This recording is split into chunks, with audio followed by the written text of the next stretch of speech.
తిరుపతి జిల్లా చంద్రగిరి మండలం ఏ రంగంపేట మోహన్ బాబు కాలేజ్ దగ్గర నిన్న ఉద్రిక్తత జరిగింది. కాలేజీకి మంచు మనోజ్ వస్తాడన్న సమాచారంతో మోహన్ బాబు కాలేజీ గేట్లను పూర్తిగా మూసివేశారు సిబ్బంది.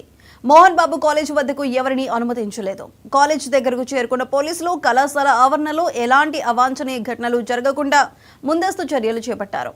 సిఐఎస్ఐ ఆధ్వర్యంలో తాను యూనివర్సిటీ లోపలికి వెళ్లి తన తాత నానమ్మల సమాధులను దర్శించుకున్నట్లు చెప్పారు. వర్సిటీలోని విద్యార్థులు స్థానిక గ్రామ ప్రజల సమస్యలపై తాను పోరాడినందువల్లే ఇదంతా జరుగుతోందన్నారు. ఢిల్లీ నుంచి బౌన్సర్లతో రౌడీలను తెప్పించుకున్నారని ఆరోపించారు.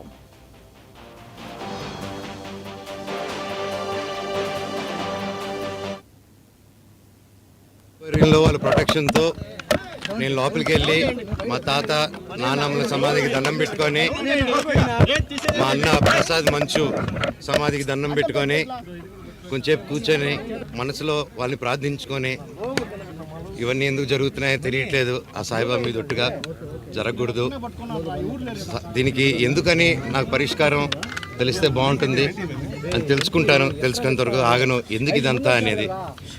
అండ్ జస్ట్ ఒక స్టూడెంట్స్ కోసం అండ్ ఇక్కడున్న లోకల్ ప్రజల కోసం ఈ ప్రైవేట్ హాస్టల్స్ మీద జరిగే అన్యాయాలు వీటిని నేను క్వశ్చన్ చేశాను, మెసేజ్ చేశాను. దానికి ఈరోజు నన్ను హైదరాబాద్ ఇంట్లో రానియకుండా ప్రయత్నించడం నా పిల్లలు ఉండగా, అలాగే మా అమ్మగారి బర్త్డే రోజున వచ్చి ఆ చక్కెర పోయడం, 2 రోజుల నుంచి ఫ్యాన్స్ ఫాలోవర్స్ ఎంతో కష్టపడి ఎంతో ఖర్చు పెట్టుకొని, ఎందుకంటే వాళ్ళు కష్టపడితేనే డబ్బు వస్తుంది ఎవరికైనా, వాళ్ళందరూ అభిమానంతో అంత ఖర్చు పెట్టుకొని ఇక్కడ మా ఫొటోస్, మా లోకల్ లీడర్స్ ఫొటోస్ అందరిది పెట్టుకొని వెల్కమ్ స్వాగతం చెప్తూ విషెస్ చెప్తుంటే, వాళ్ళందరిది ఫస్ట్ రోజు రాత్రి 12వ తారీఖు 13వ రోజు రాత్రి పొద్దున చెప్పారు, అన్న ఇలా జరుగుతున్నానంటే సరేరా గొడవ పెట్టుకోకండి, మన ఊరే కదా, పండగ పూటరా, అందరూ సంతోషంగా ఉండను. మళ్ళీ నెక్స్ట్ రోజు వచ్చి మేము వస్తున్నామని తెలియగానే మళ్ళీ హోర్డింగ్లు వేశారు. గొప్ప గొప్ప సెక్యూరిటీ సిబ్బంది ఉంది, వాళ్ళందరికీ రెస్పెక్ట్ నాది.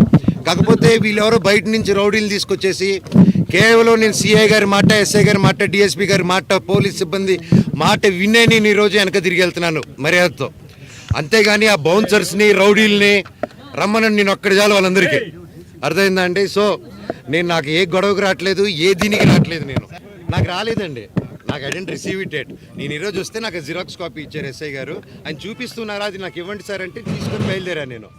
వాళ్ళందరూ ఎవరైతే మీ కెమెరాలో క్యాప్చర్ చేశారో మీరు దయచేసి వాళ్ళు ఎవరు ఇప్పుడు గోడ నుంచి కూడా దూకారు వాళ్ళు రౌడీలు, దూకి ఇప్పుడు మీరందరూ ఉన్నారని లాఠీలు మీరు చూసారు కదా, లాఠీల లాగా ఈ రౌడీలు తెస్తే రౌడీలు కిరాయికి వచ్చిన వాళ్ళు పారిపోక ఇంట్లో కూర్చొని కూర వండి పెడతారు మనకి. వాళ్ళ వైపు ఎవరు లేరు సార్, ఎంప్లాయీలు తప్ప. ఎంప్లాయీలు కూడా ఫోర్స్ఫుల్గా వస్తున్నారు.